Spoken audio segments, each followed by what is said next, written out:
Essa é a mansão Joestar. Fino, né? Certeza que algum membro de facção deve ter uma dessa bem no topo do morro. E aí a dúvida que fica é: quanto será que vale esta desgraça? Claro, essa é uma dúvida que o total de 0 pessoas tem. Mas, já que estamos aqui, por que não calcular essa merda, né?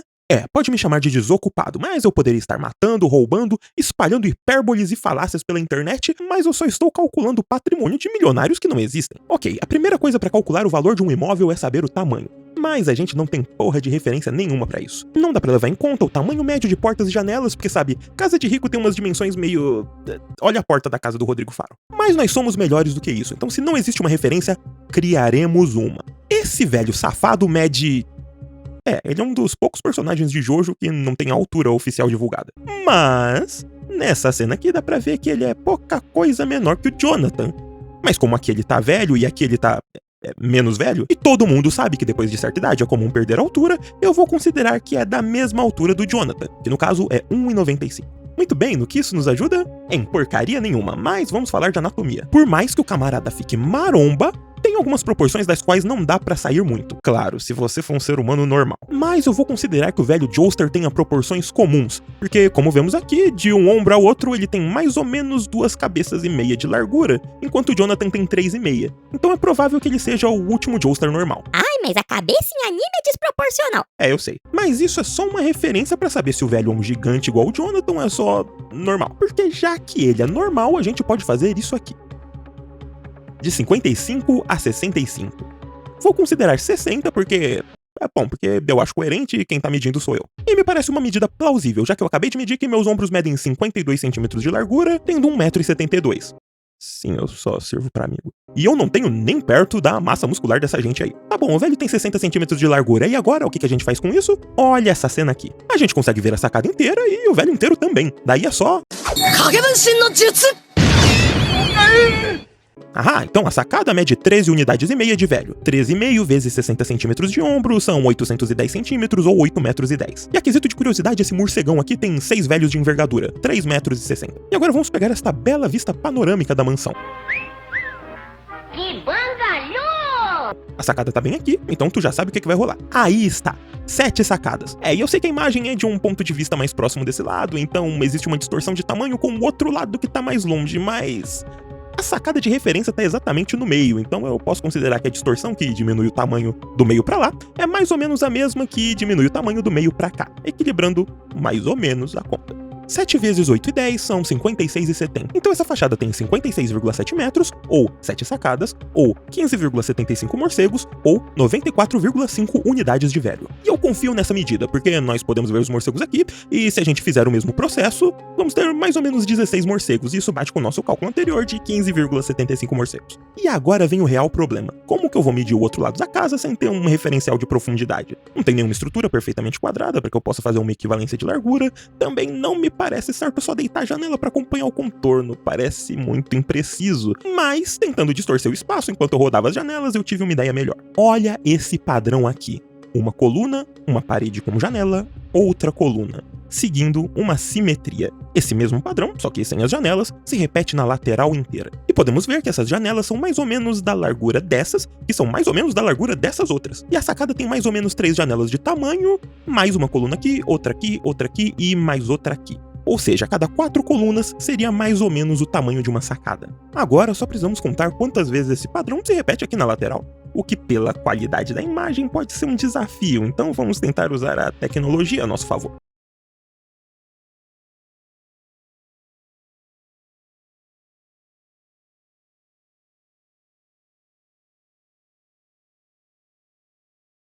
Perfeito. Ignorando umas pequenas distorções, temos 19 vezes esse padrão de colunas. Mas como aqui temos esse recuo que esconde um pouco do que está atrás, eu chuto que teria mais ou menos mais uma coluna ali, totalizando 20. Isso totalmente não foi só para arredondar um número para não dificultar o cálculo. Bom, são 20, a cada 4 são uma sacada, então temos 5 sacadas, que são equivalentes a 40,5 metros. Mas agora vem a parte problemática.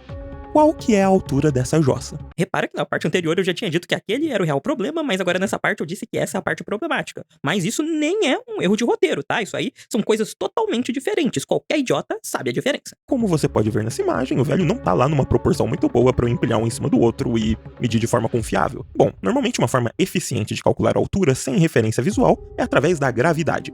E é muito simples, na verdade, você só precisa jogar um objeto do topo da estrutura e contar quanto tempo ele demora para chegar no chão. Daí você usa uma fórmula baseada na aceleração da gravidade e temos uma resposta. Claro, ainda teria influência da aerodinâmica e a resistência do ar, mas se o seu professor de física diz que você pode ignorar a resistência do ar para calcular a queda de um avião, que vai morrer gente, eu acho que eu também tenho esse direito para fazer com coisas banais como um misto quente. Bom, eu posso não estar lá no local pra jogar o misto quente lá de cima, mas no episódio 3 o Jonathan me dá uma ajuda jogando a si mesmo e o Jill do telhado da mansão. Esse cara é mesmo um gentleman, é muito prestativo. Então se calcularmos o tempo da queda, não vamos chegar a lugar nenhum, porque a queda dura 58 segundos do minuto 19:49 até o minuto 20:47 do episódio. Então se calcularmos que a altura é igual a 1/2 vezes a aceleração da gravidade, que são 9,81 metros por segundo, vezes o tempo de queda ao quadrado, no caso 58 segundos, isso seria 4.905 vezes 3.364, são 16.500,42, são 16,5 km. Esse é o maior prédio do mundo. A mansão Joestar tem a altura de 19 destes empilhados um em cima do outro.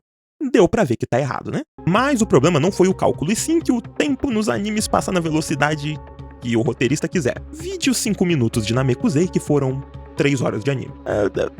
Vamos tentar contornar isso. Olha, levando em conta que boa parte da queda é preenchida com os pensamentos do Jonathan, podemos lembrar que a gente não fica formando frases na cabeça naturalmente. Às vezes acontece, mas não quando você tá em queda livre no meio de um incêndio. O que eu quero dizer é que, se você tá na rua e um maluco saca uma faca, o que você faz é olhar e instantaneamente correr pra caralho. Agora, o que você não faz é olhar e pensar: bom, estou eu aqui no meio desta via pública e vejo que esse transeunte, talvez temporariamente desprovido de sua sanidade, provavelmente pelas vicissitudes da fortuna atroz que insistem em lhe afligir, sacou tal objeto cortante planejado para o corte efetivo de carnes e frutas. E, embora eu não seja uma fruta, eu sou um animal, e os animais são majoritariamente compostos de carne. Então, uma ferramenta qual ele manuseia pode sim ser efetiva contra a minha pessoa, tomando assim, então, o aspecto de uma arma branca. E como eu acho que a insanidade desse sujeito pode lhe afastar das convenções sociais e da empatia natural humana, posso estar correndo significativo risco, então creio que a melhor decisão racional para preservar a minha integridade física seja me virar e correr pra caralho. Enfim, os pensamentos são instantâneos, então vamos desconsiderar todo o tempo da queda que tenha sido gasto com pensamentos. Tem uma sessão de 15 segundos só do Jill falando, e eu imagino que ele não fale em super velocidade, então os 15 segundos contam. Tem mais 10 segundos que não são preenchidos com nenhum pensamento ou fala, totalizando então 25 segundos de queda. Mais 25 segundos de queda ainda são 3 quilômetros, 79 Cristos Redentores. Você sabe o que isso significa? Sim, significa que eu vou ter que empilhar o velho por bem ou por mal. E tentando descobrir uma forma melhor de fazer isso, eu percebi que não podemos levar em conta as cenas que se passam dentro da casa. São totalmente irrelevantes. E é por isso aqui. Essa é a cena deles confrontando o Jill no térreo. E você pode ver que ele é um baita bicho piruleta e que pra ele mandar essa daí, o teto tem que ser bem alto, né? E essa é uma cena do hall da mansão no segundo andar, e podemos ver que o teto do andar é pouco menor do que a altura de 2 portas. O problema é que quando olhamos na imagem externa, o primeiro e o segundo andar têm a mesma altura. Então tem uma leve impressão de que se formos calcular por dentro, vai parecer que estamos jogando Pokémon. Mas olha, de volta nessa imagem, o Joestar tá muito perto da câmera. E em relação ao vidro, pra comparar a altura dos dois. Mas ele tá colado nesse... como é que chama isso mesmo? Parapeito? Eu não lembro, então eu vou chamar de parapeito, tá bom? Podemos ver que esse parapeito mede mais ou menos meio Joestar, e se a gente empilha ele, fica sobrando só a cabecinha. Se o velho tem 1,95 m, vamos pensar que o que sobrou ali foram 5 centímetros. Então se 2 parapeitos têm 1,90 m, um parapeito tem 95 centímetros. Porra, só pra ficar número quebrado, né? Custava ser 1 metro? Então mãos à obra.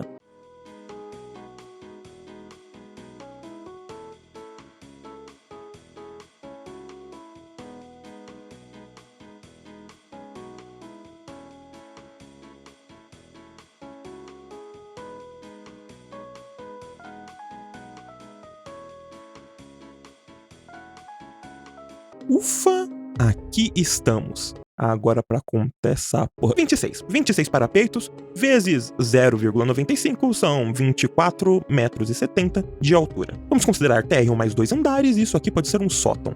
Mas eu vou colocar como um andar também. Então são 4 pisos para 24,7 metros, daria uns 6 metros de altura para cada um. Ok, como parece que o sótão tem uma altura diferente, eu vou considerar essa média aceitável. Agora a gente pode calcular o valor dessa bodega.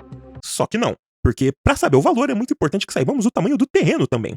Ai, pelo menos isso é mais fácil, é só fazer isso daqui.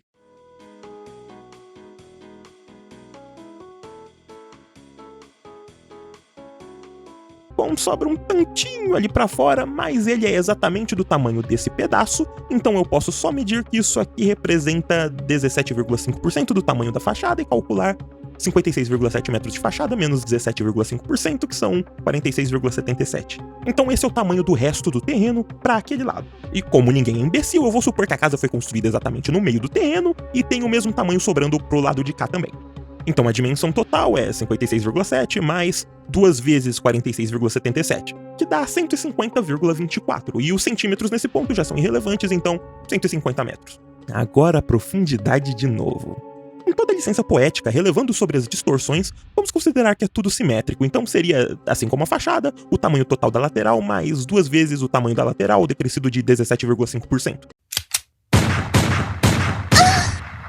107,325, que vamos arredondar para 110. Então o terreno tem 150 por 110, que são 16.500 metros quadrados. A casa tem 56,7, arredondando para 57, vezes 40,5, arredondado para 41. 2.337 metros quadrados, que arredondamos para 2.300. Cabendo um pouco mais que 7 casas dentro do terreno. E agora finalmente podemos calcular quanto é que isso vale. Só que não de novo. Ainda falta essas duas porcariazinhas, mas agora é mamão com açúcar. Ela tem 28% do tamanho da fachada, que são 15,96, que vamos arredondar para 16. A lateral é mais ou menos metade do casarão, então uns 20 metros arredondando. Então 16 por 20, vezes 2, porque são duas casinhas, dá 640. Que vamos adicionar à área construída, que vai de 2.300 metros quadrados para 2.940. Mas como antes eu arredondei para baixo, agora eu arredondo para cima para equilibrar. Ficamos com 3.000 metros quadrados de área construída. Agora sim. Para finalizar, vamos apelar para nossa maravilhosa tecnologia, a.k.a. Gepeto, que aparentemente acabou de morrer. Eu sou eletricista da casa, tenho que fazer uns ajustes. Certo, continuar contagem. Ok, aqui vamos nós. Mas temos um problema técnico aqui. Ele tá contando que 3.000 metros é a soma de todos os andares, e ainda por cima, eu coloquei um andar a mais. A contagem não vai dar certo assim. Agora sim. 16.000 metros de terreno dá 4 acres mais ou menos, e cada um custava 120 libras, totalizando 480 libras. Uma construção de luxo, totalizando 9.900 metros quadrados, tomando, é claro, os andares mais o térreo, totalizando um valor então estimado de 247.500 libras. Jardins, fontes, muros e... Bom, tem jardim, tem fonte e tem muro. Os Joestar vivem bem. Soma mais 4K. Mobília, acabamento e decoração, temos. Mais 40K na conta. E com isso, totalizamos o valor de 291.980 libras. É dinheiro ou não é? Não, não é. É agora que tu vai ver o que é dinheiro. Porque esse valor aí é em 1880. Vamos fazer agora uma mutreta que se chama correção monetária. E para isso vamos usar a tecnologia novamente. É só colocar o valor aqui e... Antes de revelar o valor, eu queria dizer que, bom, os Joestar têm dinheiro, né? Quem não tem sou eu. Então se ainda tiver alguém vendo, se inscreve no canal para dar uma força, tá bom? Mas só se quiser, se não quiser não precisa. Eita porra! Deixa eu contar as casas. 100 mil milhão... 49 milhões 52.640 libras. Isso na cotação de hoje, com o real flopado dá...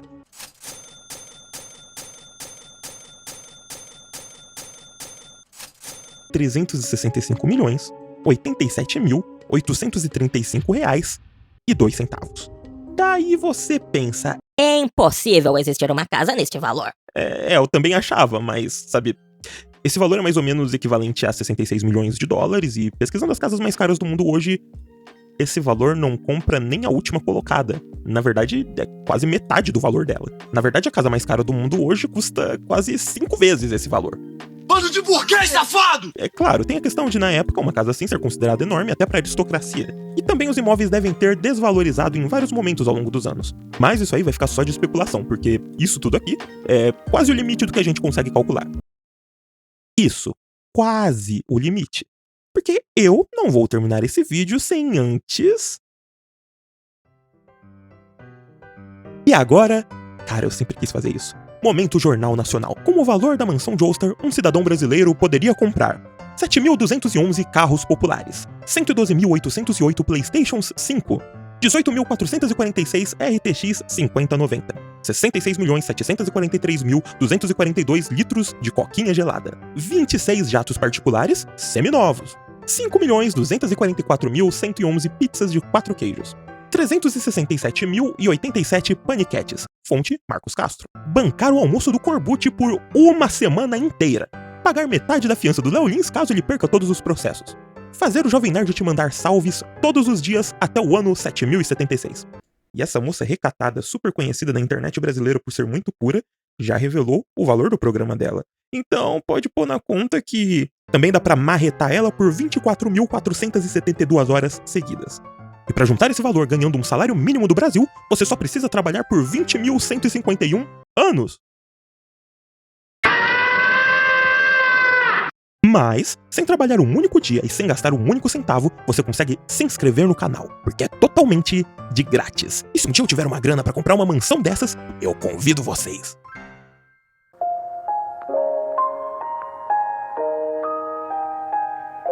Junte-se a mim e eleve-se.